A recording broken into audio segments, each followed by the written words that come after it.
My name is Nette Megens and I'm the head of European Ceramics at Bonhams. These are two really exceptionally rare plates made at the Sèvres factory during the reign of Napoleon Bonaparte, Emperor of France.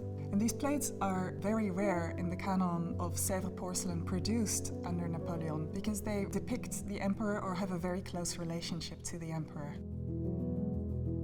In the first plate you see here on my left, depicting the Park of Saint-Cloud, you see there's a lot of parkland in view. It's a very intimate depiction of the emperor sitting in his carriage with his first wife, Josephine. The other reason this plate is so important is because it's the first depiction of Napoleon in the Parc de Saint-Cloud with his first wife. And we know of other depictions at Saint-Cloud, but they are all of a later date, generally around 1811, and this plate is dated 1807. So it's very, very early in a canon that the emperor obviously liked and reordered and asked for time and time again. Saint-Cloud was a very important place for Napoleon. He tried his successful coup d'etat there, and in 1804 he was declared emperor whilst he was at Saint-Cloud. And it's recognizable, first of all, because it's completely signed on the back.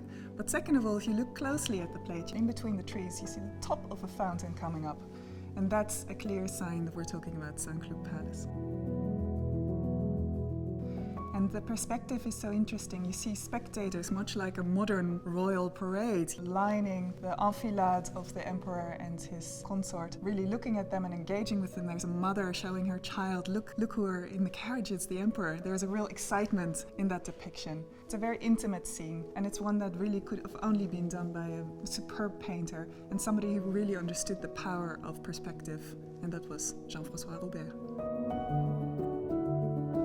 The second plate is one of the most interesting pieces and one of the technically most difficult things that the Sèvres factory could have made in the early stages of the 19th century. And this is a plate which was the only sample plate made for an amazing commission that Napoleon did at the Sèvres factory for a series of tables. And this plate is related to a table which is known as the Table of the Great Commanders of Antiquity, and it is currently in the royal collections in Buckingham Palace. And it was a gift to George IV by Louis XVIII.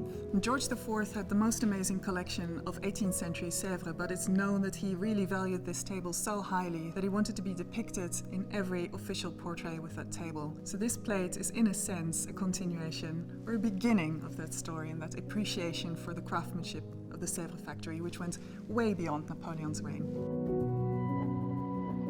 These two plates really exemplify the very best of Sèvres porcelain in the early 19th century, both in provenance, artistic merit, and technical ability.